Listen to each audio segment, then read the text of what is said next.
النبي وحده صلى الله عليه وسلم ضال عضي الله تصي قفك بين لوجا سيد اللو عذابيه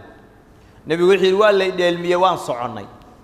فأتينا على رجل مستلق لقفاه وحان أني مدبو يري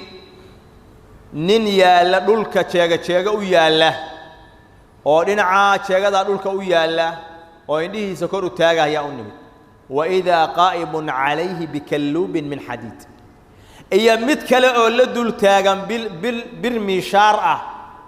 oo af badan la dul taagan ayaan u nimid wa idha huwa yati ahad ash-shiqqi wajhi fayusharshiru ila qafah shidqahu ila qafah midkaas kala wuxuu cadaabaya midkan dhulka yaala markaasoo halka qowlalada intuu kaga qabta birtaas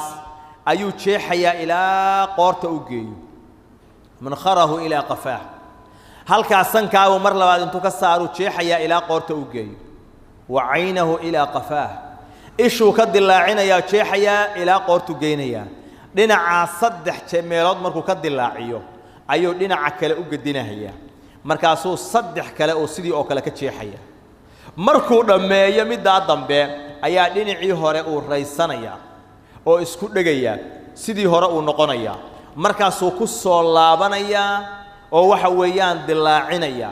markuu dhameeyaa dhinacii kale raysanaya markaasuu ku soo laabanaya nabigu wuxuu yiri fayusna'u bihi ila yawm alqiyamah ila qiyamah saasa loo cadaabaya naftu kana dhici mayso cadaabkaasna laga joojin maayo wuxuu nabigu tilmaamay ninkaasi nuuca u ahaa sida loo cadaabayo fa innahu ar-rajulu yaghdu min baytihi yakdhibu al-kadhiba tablughu al-afaq wa nin gurigiisa ka kalahay saakay oo magaalada aaday oo been sheegay beentiina ay jihooyinka gaartay oo ay faaftay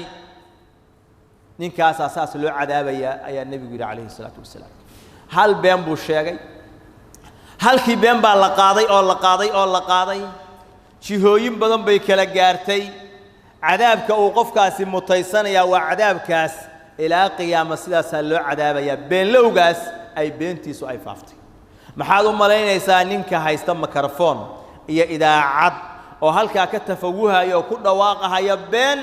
beentaasina markiiba kumanaan dhagahooda ay ku dhacayso jihooyin badan oo kala duwan ay gaarayso maxaad u maleynaysaa ahadka noocaas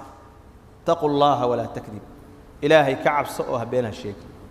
ilaahay ka cabso oo beenta iska ilaali dabeecadaha nabigu ugu dabeecadaha xun oo uu nimca wuxuu ugu sii nimca beenta nabigu kaleey salaatu wasalaam عائشة waxay رضي الله عنها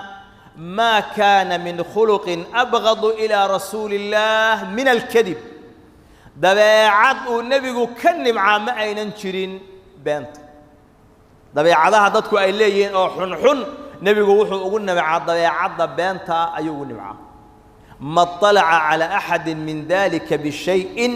fayakhruj min qalbihi hatta ya'lam annahu qad ahdatha minha tawba nabigu qof been kuma daalacdo oo kuma ogaado